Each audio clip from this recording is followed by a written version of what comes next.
All right. Hey guys, subscribe, rate, review, tell a friend. Uh Welcome to the show. We got a great show. One of my favorite comedians is gonna be here, Madison Sinclair. And I'm very excited. Because yeah, I like her. I think she's very funny. And yeah, I'm pumped. Comedy, man. All right, guys, couple dates. Gonna be doing the Irvine Improv the first week of January with TJ Miller. You can get tickets at www.keithreza.com or www.tjmillerdoesnothaveawebsite.com. We'll be right back with Razor Riffs with Madison Sinclair. From Hollywood, California, welcome to Razor Riffs with your host, Keith Reza. Hey, Madison. What's up? How are you? Good. How are you? I'm good. Are you drinking a White Claw? Red Bull. Oh, a Red Bull. Ah. Just the middle of the day White Claw. Yeah, I was like a 2 o'clock White Claw. Way to go. What flavor Red Bull is that? I'm sorry. This is strawberry apricot. It's Whoa. the Amber edition. Amber edition. So did Kathy was giving her help all White Claws and didn't realize they were alcoholic, and they didn't know it was alcoholic either. So the maids were just drunk for like a really? week. Oh my God. Wow.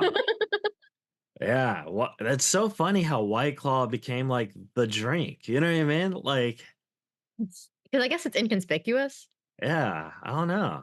But yeah, it's been like the drink for 2 or 3 years. I'm like, oh, cool. Whatever happened to Jaeger? I don't know. But so how are you? Are you still in Los Angeles or did you go to Florida? I'm in LA. I went back to Florida twice. Because I have my business there. I do the booty shorts out of there. My mom helps me make them. And then I went back twice because I got plastic surgery. Oh my gosh. Wow. Yeah. I Ah, got a, I got, I I had a lumpectomy when I was 16, so I had to get like boobs, and then you have to get them replaced every 10 years. So they let me keep the old ones, and I yeah. got new ones. And while I was there, like discussing the surgery, I was like, also, do you think that you think I get lipo? And he's like, well, let me see. And he looked at me and he's like, you're a perfect candidate for lipo. Oh my God, really? Wow. So he did it, and then I had to go and do it again. And it's Yeah. like every time along. It Ah, but I did that. every every 10 years. That just seems like it sucks. You know what I mean?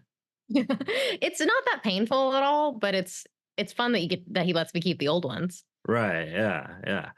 You know what is so fascinating about breast implants that I found out is each and I just found this out because I was watching a crime show and like some lady died with breast implants and like the killer took her head, but they were able to identify her by her breast implants because there's a number on it. It's like a skew bar. Yeah. I was like, whoa. The guy was like saying, no one's gonna know who this lady is, and then everyone knows. It's like, whoa. So now when guys say they want natural boobs, I'm like, he's a serial killer. Oh yeah, definitely. It's all about fake boobs. Yeah. But but yeah, so I don't know if you remember me, but our paths crossed a lot during before the pandemic Yeah. when you were doing the roast battle and stuff. And I've always thought you were very, very funny and very unique. And I used to run shows and I always tried to have you on the shows, but I guess you just weren't a Facebook person, you know? Oh, That's- really? I never check my Facebook because I'm from Yeah. Orlando, and it's just like a bunch of Eh, just yeehaws yeah. Trump But on there. So I stay away from it. But yeah, let me know. I'll do a show. yeah, but I think you're great. That's what I'm trying to say. I think Yeah. you're so funny. So I'm glad that you're in LA because I thought you went to Florida, but obviously you just did it for the boob surgery or something. Yeah, I So, go back there a lot because I like to see my family, but uh, I'm always here. I actually just got a new place with my girlfriend. And it's nice. I had like a tiny like studio with had no natural light for 7 years. And it was like I lived in this little cave. yeah, Now I have sunlight and it's great. and you have a girlfriend. Yeah. Yeah, like that's the best part, right? Yeah. We Uh, met in December. We did the typical lesbian thing. We moved in after knowing each other for like 3, 4 months. yeah, Yeah. that's awesome.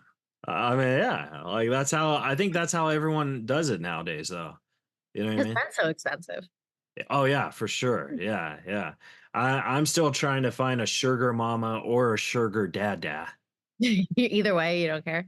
As long as there's sugar. You know what I mean? But but yeah, man. So I was wondering, do you remember your worst road story? The worst, like, oh yeah, Yeah. actually, I did a show that I don't even know if it's like a road story because it was like just I got booked to do this show and it wasn't like I was on a tour or anything, but it was like in a small town in Florida. I showed up. There were two other comics, no, three other comics there that were all told that they were headlining. Right. So there's four of us. We were all supposed to do 45 minutes. It was in the back of a brewery that was like the name was like some bad pun. And when we got there, there was like kind of this weird thing where we were trying to figure out who's going to host because we were all are the headliners for some reason. And I just decided to host and be nice. And I got bullied by the other two comics. Like I've never felt like I What? was back in high school in such a way. Really? Yeah, my mom was with me because it was in Florida, and she's like, "Oh, I want to come out and watch a show." And my mom's like, "They're talking about you." And I usually am like, just think that I'm being anxious if I see someone like talking or having conversation or anything, and like I assume it's not about me. And she's like, "No, they're like talking shit about you." Like she heard them. And then I was like, and then while I was like going up and talking, they kind of like heckled me and were like talking loudly during my set. And then when it got time for me to bring up the girl who was like really didn't like me, was really mean to me, she said, "Oh, I don't want you to bring me up, by the way. I want another comic to bring me up." Whoa. Yeah. Th- So I think that was This the worst case scenario. this girl sounds like a female dog. Well, my mom looked it up and found out that I guess she like my mom was more pissed about it than I was. I was just like, whatever. They're like bad Yeah. comics. Like they're gonna they don't care. Yeah. But she found out all their like mugshots and sent them to me. And she's like, if you want to post these, I'm like, I'm not gonna post their mugshots. Do you mind if I ask, were these like, you don't have to say names, but were these comics on the younger side, or like how old age range would you guess? I would say they're like in late 30s, maybe early 40s. They're based in New York. Yeah, see that's a little old to be doing shit talking. You know what I Right? mean? Yeah. Like I could maybe I mean it's still very mean, but I could maybe understand if it was like 18 to 24 because people aren't mature. You know what I mean? Yeah. And I feel like, I don't know, so much of this like the people who go the furthest, I feel like are like just nice to everyone. Like you can, even if you're like super nice and like not even that funny, like just good to be around, you'll go really far. Yeah. So it's like just be, I don't know, just be nice because you have to be twice as funny if you're an asshole. And it's just not, it's so much more work.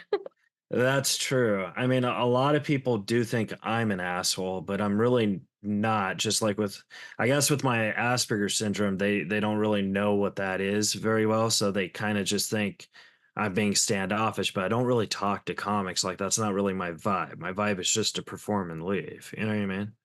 I like to do the same thing. I feel like sometimes I'll go up and I'll do a show and people who have followed me want to talk to me after. And I feel like I'll do well on the show, but I'll bomb the conversation. Right? Yeah. Me too. I'm Like, like, holy lord. this is the worst part of it.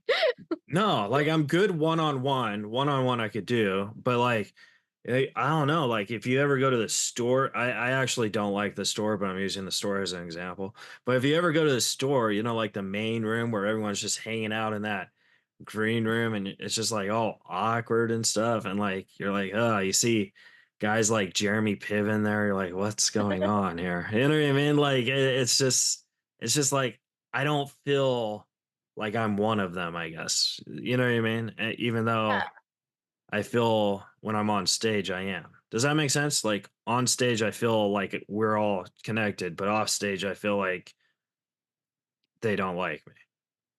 I know there is a thing like that. It feels like I feel it mostly with the store too. I think that some comics like they have this like weird like gang almost, and it feels like you have to be cool enough to get into the club of like certain comic friends. And I feel like I don't know, it sucks that it's like that because it feels gatekeepery. And then when I was new, I got it because I was like I had to prove myself to be a part of it. But Yeah. after like 7, 8, 9 years, it's like I'm doing this thing professionally. I've done more things than you, so it seems weird to be. You don't need to brag, Madison. I know. Oh my god. I know you've done more stuff than me. I'm not Holy well. talking to you. Uh, no, I get it, but no. But I'll go there and realize that, like, some people don't like me, and I found out recently, actually, like, there's a comic that I thought I was friends with, and I accidentally posted, on Netflix, I posted, my flyer, before I didn't read, like, the email, they just sent me the poster, so I posted it, I was so excited, I didn't read that there was a, release date and time on Right. it when you're supposed to give it out, and I posted it early, and this comic screenshotted it and sent it to the booker of Netflix and was like telling them he's in a group chat and they've been discussing it and they think that I photoshopped it to pretend to be part of the festival. Oh my gosh. And he called me and he's like, yeah, he's like, he's in some group chat and he's thinking you photoshopped it. I'm like, what a psychopath. Why would I do that? He's like, I Yeah. don't know. He's like, because no one else has one up and he thought it was weird. I'm like, so some people just put too much energy into being a hater than it is to actually make a joke. No, for sure. I did my very first Netflix as a joke festival, but I only did one set and it wasn't like for me. It was because I opened up for TJ Miller. So that's how I got it, because it was his thing. And here's what I've noticed about Netflix as a joke festival is they don't show up until the headliner shows up. And then like you think, oh, this is a big festival. My life's gonna turn around so I could be like you. And then they're not even there. And then it's just like, well, I did all this bragging for nothing. You know what I mean? Like that's how I felt. I was like, holy Lord. And then they do it to all the clubs too. Like they have like 9 shows a night. You know what I mean? It's too So, much. It's too hard. So, like, I remember I was like talking about possibly having a headline show there, and it looks really bad if you can't sell it out. But it's also one of the hardest shows to sell out because it's at least 75 seats, and you're competing against Dave Chappelle, Chris Rock, Michelle Wolf, like everyone at the yeah. same time. But do you So think maybe that's in your favor too? Because those people would sell out like that. You know what I mean? If people want to just go to a comedy show. I mean, I feel for, that would be helpful. You know what I mean? I don't know. Maybe I'm wrong on that. I don't know. There's just so much happening at the same time, and it's like the tickets are relatively at the same price point, so it's kind Yeah. of hard. And a lot of it doesn't sell out. Like, I mean, the Hollywood Bowl Oh is yeah, like, yeah. you know. Yeah. People just go to the Hollywood Bowl to see if someone could like beat up Dave Chappelle or something. You I know? can't believe, like, the craziest part about that is that it was a gun knife, and I had one of those at one point, and then, Oh, did you? yeah, a cop told me, "Do not," like, because we had a cop come to our law and society class, and, like, when I was, like, wanting to be a lawyer before as a comedian, and he was like, You can ask me whatever questions you want about the law," and, I asked him about this gun knife that I had, and he was like, "I'm gonna pretend that you didn't tell me that." He goes, "That's incredibly illegal because it looks and it's also stupid because people run from a gun, but they rush a knife. And Oh oh yeah, wait, it's yeah. run for a gun, run to a gun, rush a knife. And he's like, so if you pull that out, people are gonna do the opposite of what you want them to. And Yeah. it's also just stupid because it's like it's extra illegal because it looks like a gun. Like Yeah. anything about a gun, I guess, is another offense. Isn't that weird how like if you do the opposite, it scares people to the opposite. You know what I mean? Like for example, this is a terrible example. So if people are offended by this, I'm sorry. But like if someone's like getting raped, right? And they scream help, help, help, people don't go because Yeah. it's like it just happens in Los Angeles. But if you scream fire, fire, fire, people will come save you. It's so, you know what I mean? It's just so weird like that. I want to know how they found that out. They must have done some kind of like. Yeah, yeah, they had to because I think everyone is scared of a fire. But Eh, if I yell rape, no one would do anything.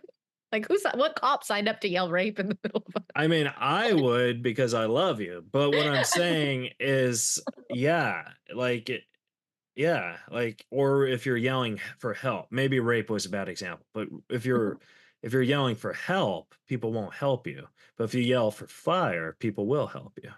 crazy. Yeah, so weird. I meant to ask. So, when did you get diagnosed with Asperger's? You want the exact date? No, like Mark? later in life, or was it? earlier? When I was 13, March 10th, 1999. And Okay. I was wondering. I know that date because the Lakers traded Eddie Jones on the date I was diagnosed, and he was like my favorite basketball player. And we got like my family's poor, so we bought like Laker tickets for Christmas to see him in April, and he gets traded in March, and I was just crying. And my dad was like, "Ew, it's just autism. It's fine. You know, you'll be good at checkers and stuff." And I was just like, "But we're never going to see Eddie Jones play." You know what I mean? Yeah. It was very heartbreaking. I mean, it was really heartbreaking. It wasn't as bad as you know finding out you like the ladies. That was pretty heartbreaking too. But yeah, but but no, yeah. So yeah, but I also feel a lot of comedians do have Asperger's, and I feel like they don't really touch on that. My psychiatrist recommended that I go get tested just to see, Yeah, and they thought maybe I had it, and I looked into it, and it was like $10,000, and I was like, "I'm don't care to learn that much." You know? yeah. I I'm could like, I c- $1,000. I could diagnose you if you want. It's kind of like gaydar. It's autism R. You know. All right, you got it. Yay. Well, But I do like the idea of getting diagnosed and getting like, "Hey, this is your." no, no, yeah, you want the paper. I get it. I can make the paper. Uh, but no, you know what's really funny is I don't really watch America's Got Talent, but I did. And there's this guy called Goat versus Fish, and I thought it was funny when I saw him on the comedy, and I was like, ah. Then I found out a podcast, and then I found out he interviewed you, and I was like, I'm about to interview you, so I'll listen to it. I thought it was really funny, but I felt like you were like, what's going on here? Well, it was this thing where like goat versus fish was I was all full in on the whole goat thing. I was gonna be the goat comic. Right. I had 2 goats. I had 2 goats in a trench coat. And then someone's like, "Oh, did you know about goat versus fish?" And I watched it and I was just I don't understand goat versus fish. I Oh, don't okay. I really don't. It's like one I of those gimmicks that I think is funny for 10 minutes, but I don't see how I mean, he's a great guy, but I don't see how he's gonna be a national headliner with us. You know what I mean? Like that's how I'm feeling. But it is a funny gimmick. And I just think maybe that interview was just too long. I don't know. Because it seemed like you enjoyed it for a while and then you were just like, what the fuck's going on here? well, yeah, it just feels like it just there's not he doesn't go anywhere else with it, which I think if you want to explore religion and act like and make fun of that and do a parody of that, there's definitely something there. Um, I'm just does he still do it? Is he still goat versus fish? Yeah, yeah, he was on America's Got Talent, and I was just thinking, goat versus fish could get it on America's Got Talent, How did he do? but Keith Reza cannot. Oh, he got eliminated immediately.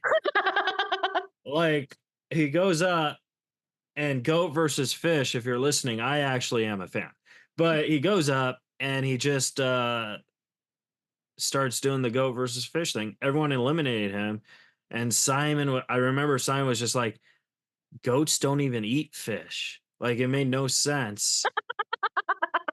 And here's the thing is like I think on America's Got Talent, if a comedian bombs on it, they'll always have that credit of, hey, it's America's Got Talent, right? So it'll help their ticket sales for maybe 1 or 2 years. But I also feel this is why a comedian has never won America's Got Talent because it's not a real show. Does that make sense? And it's also they always say you have 2 minutes, but then I've watched, like, certain auditions that are 7 minutes long, and it's like, why did these people get more time? It just, like, you can't like, you're breaking the own illusion of fairness when you let an audition be longer, how it's Yeah. aired. I always think Yeah. that's interesting. Do you think comedy is fair though? Or do you think show business is fair? Because I don't. No, but it's I just hate when, like and I know reality TV is, like, deeply staged. Um, like, my friend used to work for Lip Sync Battle of all things, and I have a whole story about Rob Schneider lost his shit because he wanted to win, but they staged Lip Sync Battle. Like, why Yeah. is everything staged? Can't like I think people want something to be genuine because everything just feels like videos are fake online, everything's AI. You watch reality TV, everything's been edited a certain way. It just feels like everything we're watching is so fake, and it's just a little bit frustrating. Yeah, for sure. I think AI is terrible because I saw the new Alien movie and they had a guy in it who was in the first one, but this guy died like 15 years ago, so they AI'd him and he's actually talking, he's like jumping rope and all that stuff. And I'm just thinking to myself, this guy's a better actor dead than he was alive. Like this is very scary. You know what I mean? Yeah. And Oh, then I'm sorry, I it's didn't. oh no, I was just gonna say it's just scary. And I also feel like you know how like back in the day before Me Too and stuff, like guys would send inappropriate pictures, and stuff like that, and we would never know if the girls like it or whatever. But now with AI, and now that we've changed and we know that that's wrong and stuff, AI could do it immediately, and you're like, wait, we didn't even do this. You know what I mean? Like You think AI is gonna send pictures of your dick? no, first no, they'll I mean, look at what happened to Taylor Swift, man. They put like they made like a nude photo of her and she's like, that wasn't me. There's porn of Megan the Stallion that looks so real, Yeah. and it looks like it's taken from a camera phone, and it's crazy to find out that you can get that exact with it. Yeah. I was so disappointed it wasn't Taylor Swift. She's actually like I love how like ahead of everything she is. She's very business minded. 10 years ago, she bought all the domains that could be even closely related to her name in porn Yeah. Oh so my that no god. create a AI porn site of her. Yeah. I think I did read that. That's pretty smart. Like it's because everyone was like, "Why is she buying all these porn trademarks?" And then they found out because at first everyone was like, "Is there is there a new era coming out of Taylor that we're unaware Yeah. Speaking of porn, I don't know if you watch a lot of porn, but porn sometimes is funnier than Comedy Central presents. of?" I believe that. You know what I mean? Like sometimes they just say the most ridiculous things, and when you're doing inappropriate stuff, you're like, "Wait, did they just say that?" Like, you know what I mean? Like you're like so confused. Like, I never listened to it with the sound on. oh, you never do? I'm I'm telling you, Massa, next time you do it, you're in for a Comedy Central special right there. I'm like, What's the funniest thing you've heard in porn? oh, okay. Okay. So this was I heard this the other day. So this blonde bimbo girl was like, I don't mean to be graphic, so I apologize if this is offensive to you, but or anybody, listeners, yeah. But she was like titty massaging a guy's stick, right? And he's like, "Oh yeah." She's like, "Oh yeah." He's like, "Oh yeah. Oh yeah." And then he's like, "Where do you want it?" And Madison, I swear to God, she says this: "Get my titties pregnant."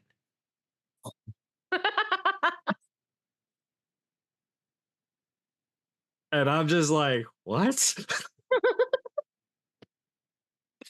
So yeah, that's. I don't know if that's the funniest thing I've heard, but that is the most recent funniest thing. It was one thing that stuck with you. Yeah. So yeah, but yeah, it's just so crazy. You know what I mean? I know I have like a few friends that do that are like on what is it like Brazzers and everything like that, and I didn't realize how little they get paid to do that and how long the shoots are for. They said the standard Brazzers shoot takes 12 hours. Really? That's crazy. I'm like a 12-hour day at a normal set would be a nightmare. Oh, holy shit, Madison, your door's opening. Is that a door behind you? That's my girlfriend. She's in the Oh my god. I was gonna say there's a ghost in your house. goes to my apartment.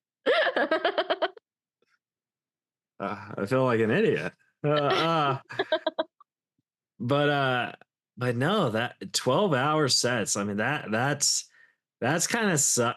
That has to suck, I feel. You know what I mean? I know movies are probably that long, but like a porno, it's like, especially if Anal. you're, yeah, especially if you're a guy, you're just like, I just want to stick it in somewhere. When's this 12 hours over? You know what I mean? Like it, And then you can't eat craft services. you can't. If you're doing anal, Oh, that's a good point. yeah. So you're just Oh, hungry all day. Fourteen wow. hundred dollars. It's $1,400 per scene. Average, yeah. Wow. It's not even That's like if he sold out the fucking haha. Yeah. You know what I mean? I've Like, got more money from flappers, actually. yeah, like we're in the right game now that I'm actually thinking about this. Like, I think what we do is maybe a little bit more degrading, but yeah, yeah, but yeah, man. So you have booty shorts. Tell me about that because I think that's pretty impressive. That's the thing you do. yeah, they started when the pandemic happened and then we weren't able to do any shows or anything. And I made this pair as a joke that said like everyone you love will one day die on the back. Yeah. And it got millions of views and everyone's like, where can I buy these? So I got a Shopify store. I started taking orders immediately before I even knew how to make them. And then I remember I ordered a bunch of them off Amazon, was like figuring it out with a Cricut. And then it has grown from that to like now I have someone who sews them locally in LA. And we have our own custom labels in them. And I make them all by hand. We have like 36 different screen print designs. And we're going to start going to places and doing them custom too if anyone wants Oh, shorts. that's so awesome. Congratulations. It's a nice little side thing because I feel like comedy's so unpredictable. So it's Yeah. have this. And it's like, I like it better than merch with just my face on it, you know? Yeah. Yeah. Yeah. Definitely. Have you ever been on Shark Tank to try and pitch this? I think that would be great. I went to like the final stage of the audition process. I don't know where Did I'm you at. really? I don't know. I Oh, haven't yet, but yeah, I'm no, we can't talk about this thing. yeah. Holy shit. Oh, man. Well, when it airs, we got to do this again because, holy Lord, that I need to I know went this. all the way to the Morongo to do like this I can talk about the first stage of it because it's an open call. And I went there and it was just a bunch of psychopaths. Yeah. And where there was this one guy who went all he traveled 8 hours to be there and he didn't have a product, he didn't have an invention, didn't have a business. He was selling his life story. And his life story is that he used to, I guess, manage the Warp Tour for like nationally for like a few years. And then he has borderline personality disorder and he tried to kill himself 8 times and lived. Holy And Lord. he's done every drug. So he wanted to sell the rights to his life story. And I was like, and that's the guy I asked for a pen. Like out of everyone in the room, I asked that guy for a pen. And then I was like stuck talking to him for like an hour. And while I'm Right. sitting waiting, I gave him my Instagram before I realized he was crazy. And I just keep getting DMs from him like, hey, look over here. Yeah. Are you You have to be crazy if you don't succeed at suicide by the fourth time. it Like, was intense. that's a red flag, I feel. But yeah. And just a bunch of psychopaths. And it was a lot of desperation, which made me feel a little bit sad because it's there's a lot of people with really good ideas that they put so much into. And then there's some people that are like so desperate for a win. And it just really made me realize how screwed our economy is. Because everyone's No. like, I need this thing to take off, you know? Yeah. Well, I will be I mean for the purpose of this podcast, I believe in every god out there. I will pray to all of them and hope the best for you. Thank you. Yeah, By the that's way, are you TJ's main opener? Do you no, feel I'm in his rotation. I'm not his main one. His main one is Dustin Chafin and Cash Levy. trying to think which one of them has the joke about Epstein and the Catholic Church? Oh, that's probably Nick Vatterat. Nick Vatterat. He has a Yeah. joke. It's really funny. He's talking about how Epstein, how like the how the Jews outdid the Catholic Church with pedophilia. Oh my god. That's funny. And now he has a Uh, little bit of pride about Epstein Island. you know what does suck about opening up for people? And I love TJ. Like he's one of my best friends. He's my comedy brother. Oh my god, you have a dog. That's Martha. Oh, I was gonna say your house is full of ghosts. Uh, but no, it's just so weird because with TJ, for example, I'm on the bottom of the rotation and I'm in a desperate need for money right now because before the pandemic, I was a very successful comedian. You know, I toured with Norm Macdonald for 9 years. I was doing theaters, you know what I mean? Then Norm died. Oh, but you know what's weird? You have a similar speaking cadence to him that I was thinking. I was like, oh, you have a similar speaking cadence to Norm. And Yeah. then that guy Jeremy, who also opened for him, has a Jeremy similar cadence. McKernan. Yeah. Yeah. I'm like, did he only have openers that had a very proper way of speaking, like a Uh, very distinct? well, are you friends with Jeremy McKernan? I used to be. Oh, okay. Then I'm not gonna say anything, but I I wasn't the biggest, you know, whatever. But yeah, so I was on the top of that rotation, you know what I mean? And then he wrote a book, and then I started touring with Jay Moore. So that was just a little. That's probably when Jeremy came in, and then when I came back, it was like we were fighting for spots. You know what I mean? But yeah, I get that a lot though. But when you tour with somebody, you pick up mannerisms of them too. You know. But I, his book was it's literally the best book I've ever read, oh, based and on a true story. it's the funniest, and it's not based on a true story at all. That's why it's funny. Well, I do think Adam Egert was jerking off punks under the pier for $5 a man. Yeah, that's That part. why. That's why I went to the mothership because Joe Rogan needs help doing it. Oh, love you, Adam.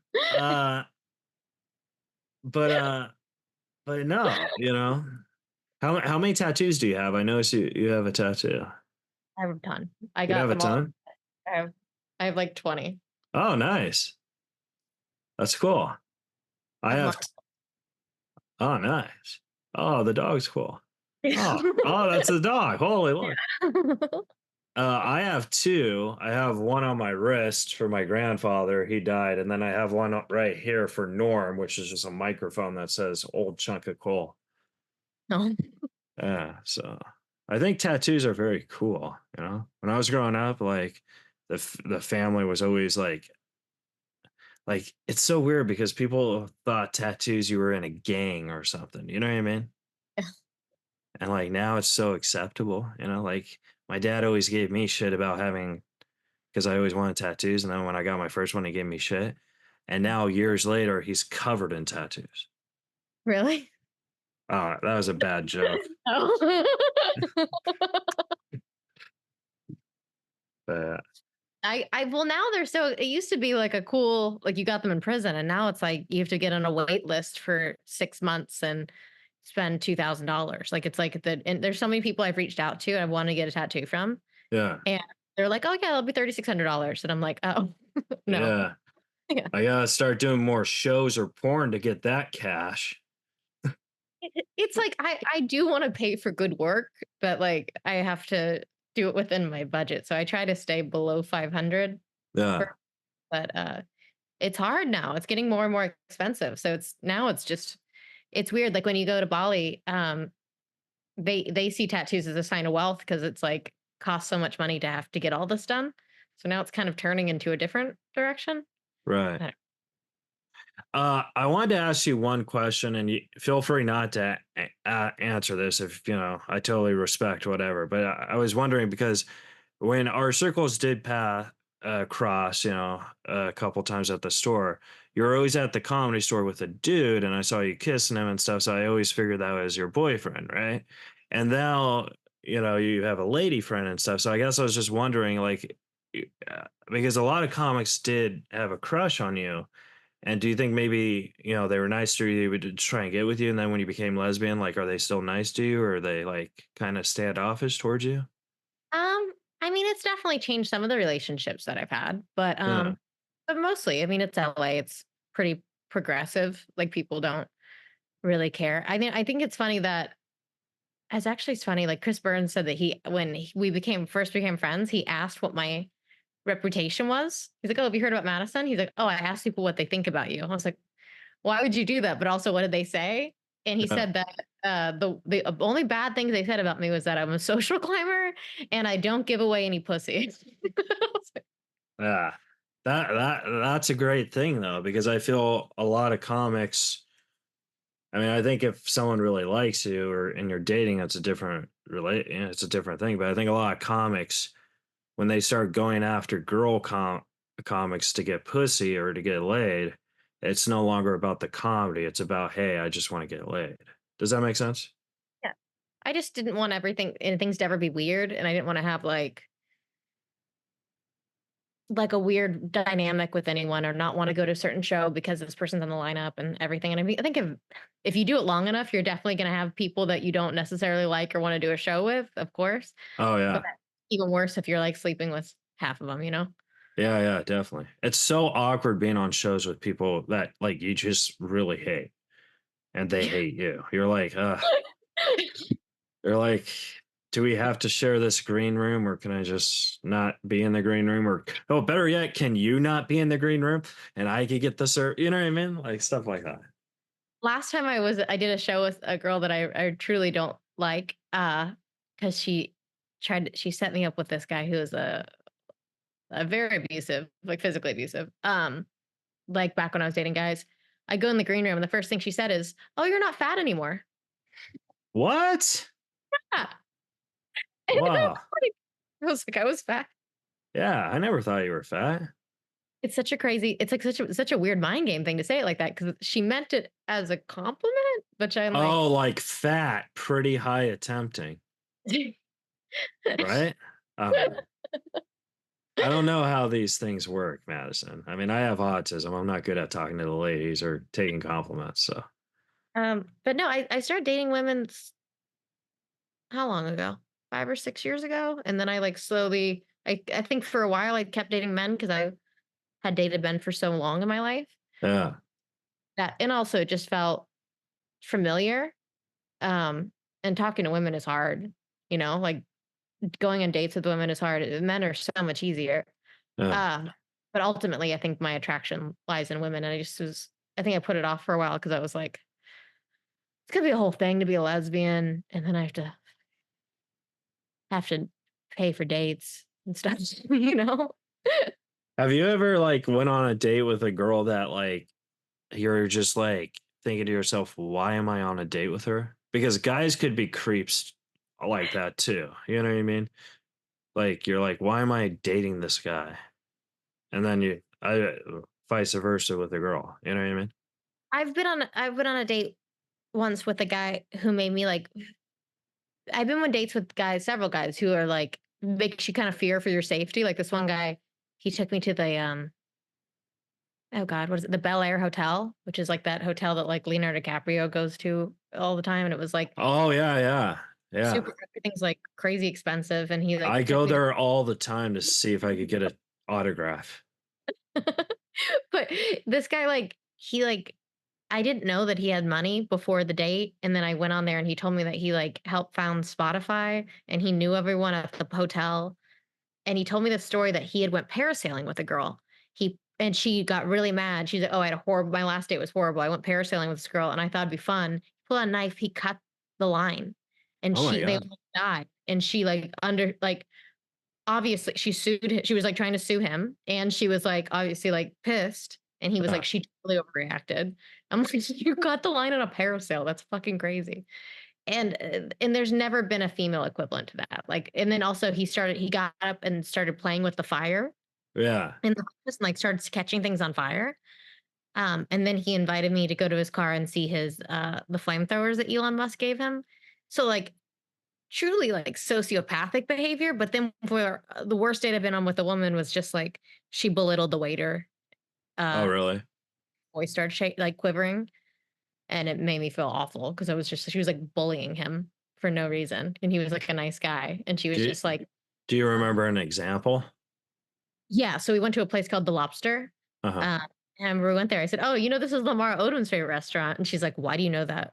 And I was like, "Actually, I don't know." Oh yeah. And Just like because I'm a Clipper fan. I was just like, I forget how I knew it. I was just like, I think I Googled it. It showed up. Right. But I was trying to tell her a fun fact, and she was like, "It's embarrassing, you know that." And and it was like one of my first dates. It was the first date of a girl I ever went. This is like not our. It was a second date, but it was the first girl I ever went on a date with. And we got there, and when you go to Lobster, they have like a bunch of photos of the lobsters that they have. Hmm. They all have different locations they come from, different densities. And he just goes through and he's explaining. He's like, "We have these lobsters," and he has an iPad and everything. And then she was laughing at him. She's like, "Are you going to do this for every lobster?" And then he was like, and he just kept going through the presentation and she's just laughing. She's like, "Oh my God." She's like, "They make you do this at every table." And she was just like, like just laughing at the fact that he has to do this presentation, and it's like he doesn't want to fucking do this presentation, and now Right. you're making this guy feel like shit Oh for no. my god. I kind of wish I was the waiter that happened to, because with my Asperger's, I have like a very vicious, no filter whip. Yeah. So like if she would have done that to me, I was like, yeah, and bitches like you tip me. And then like she'd be like, let me talk to your manager. I'd be like, what for? I want to tell him your name to get you fired. I was like, he knows my name and I'm quitting after this anyway. It was it was really rough, and she did other stuff too, where I went to a bar and she was like, I want a Bloody Mary, but I want you to tell me how you think you're gonna make it, and I'm gonna tell you how I want it. And she would just say she'll Wow. and she just went viral on TikTok because she You got her dated hair Hawk Taw girl? done. Madison, what is going on here? Okay. I am so confused here. she she like got her hair bleached, and she like didn't like the salon experience, and then she like slandered this whole salon, and then the salon had to come back and like try to fight for their business because they were getting harassed and people were Right. review bombing them. And it turns out she completely lied. So I was like, the whole time I watched the video, I'm like, she's psychotic. Yeah, I know this is probably just like her attacking small business. Yeah, yeah. But she would do Wow. free stuff. Well, you got Hawk Tua that thing or whatever. Yeah. Madison, where can the folks at home follow and support you, and what's coming up in the future for you? I have a Madison PI episode coming up where my friend gets a bunch of homophobic comments from this guy. So I track him down and meet him in his hometown bar, which is in my hometown as well, and I interview him without his knowledge. And spoiler, alert, really sad life. And then the Madison PI podcast. I have my Instagram at Madison Sinclair, and I have TikTok at Madison Comedy. Oh, I love it how you announced my episode of your podcast without throwing me under the bus right there.